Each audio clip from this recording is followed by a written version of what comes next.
Hi guys, it's me, Susan. It's day 34 of the Broken Hip Club, which as of this morning I was contemplating renaming it the Broken Hip and the Depression Club because I have been acknowledging that I am feeling depressed. But I can't do that anymore because I'm not depressed anymore. I don't know if it's, it may just be a momentary feeling, but I don't think so because I've been doing, I've made some progress in several ways and it's given me a boost. Number one, I'm not going to show you because it's still too huge and lumpy, but I got my regular jeans on today to go to the grocery store. And I have been wearing these kind of floppy pants because my leg's been so swollen. It's still somewhat swollen, but it's not so swollen that I thought I was not going to be able to get my jeans on. I also weighed myself for the first time since I've been back, and back from El Paso, and I only, even with clothes on, I only weighed 5 pounds more than what I weighed before I left. So I was afraid it was going to be a lot worse than that. So that was all encouraging.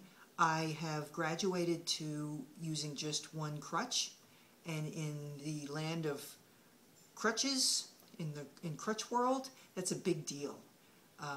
Using one crutch feels like almost like not having any, and it's a lot easier to navigate. You just feel a lot more normal when you're just using one crutch, and that wasn't any kind of a sacrifice. It just felt like I can put enough weight down on this on my bad leg that I don't need 2 crutches. And got the grocery shopping done. That was really a good feeling, although it was pretty tiring. It was kind of nice. There were a lot of people offering to help me and push my cart. Even one real young guy, like must have been early 20s, with shopping with his girlfriend, and he offered to push my cart for me, which I said, that's really sweet of you. It's so very encouraging to see that kind of compassion in somebody young. And but I was just about through, so I said thanks anyway. And anyway, so that was kind of a boost. I struggled through my PT exercises this morning. He gave me 2 new ones, and now my expected workout, if I'm committed to my physical therapy regimen, is close to 45 minutes, 2 times a day. Now that's a lot. I'm going to call him on Monday and ask him what if I have to cut somewhere, like on work days where in the morning I just don't have the time to spend 45 minutes.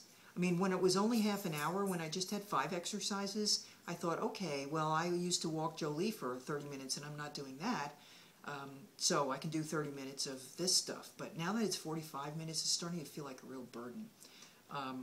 So I'm going to check out on whether I should do just 1 set of each exercise and do that twice a day, or do 2 sets but only do it once a day on days when I'm really stuck, because I don't want to drop it.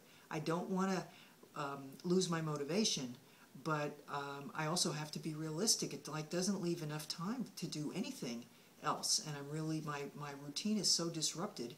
It's really hard to accept that. Just briefly, a couple of other things, and I've had some questions about Jolie. Jolie seems to be doing very well.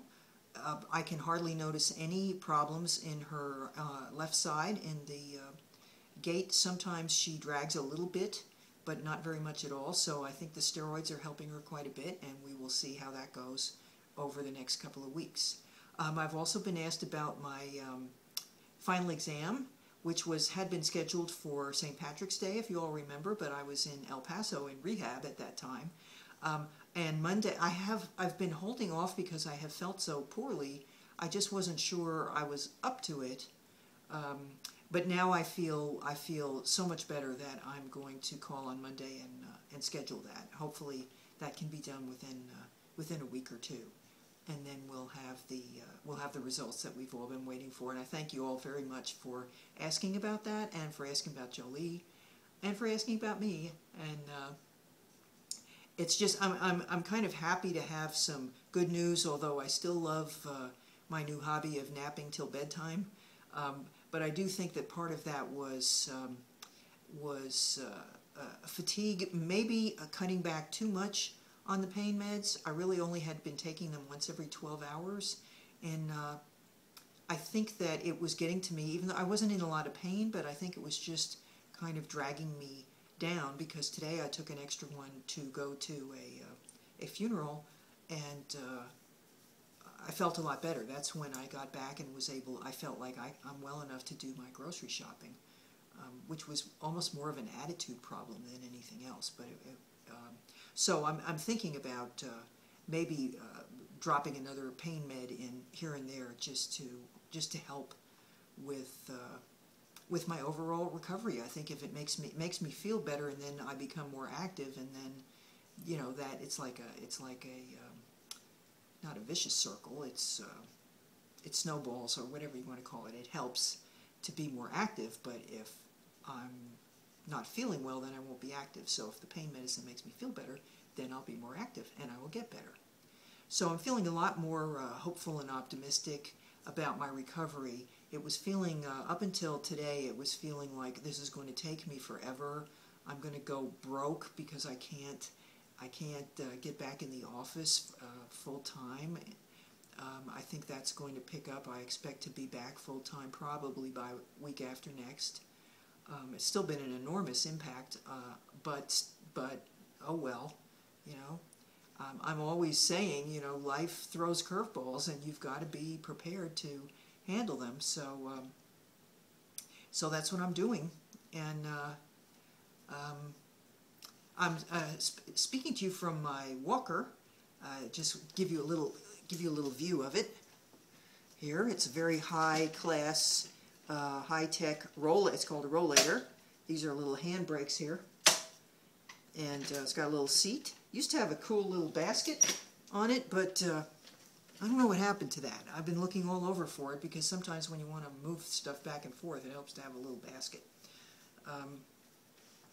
So that's my deal. I'm happy to talk to you all. I'm glad that I've gone through some depression, because it's really helped me on a very deep level to understand more fully what depressed people experience, including maybe ways to try to help them by acknowledging what they feel, but at the same time acknowledging that you still have a place where you can push just the littlest bit, and that can be enough to pull you back from the edge of the pit. I don't know. I mean, there's no foolproof way of doing it, but I do feel like I understand it all a lot better now. Okay, so happy to talk to you all. Thank you all for your support, and everybody watching. And I will not be renaming my blog the Broken Hip and Depression Club after all.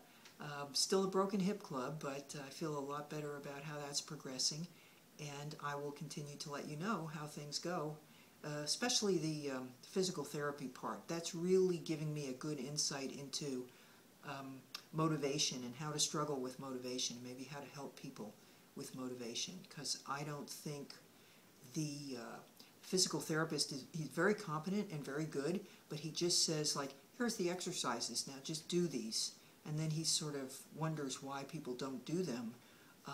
If it was that easy, there wouldn't be anybody who was overweight or out of shape. Motivation is the key to everything, and it's all mental. So I'm enjoying watching how I'm struggling with that, because it really is very grueling. Going for a walk a half hour a day or twice a day with Jolie is nothing like doing these painful and difficult exercises, many repetitions, and doing them twice a day.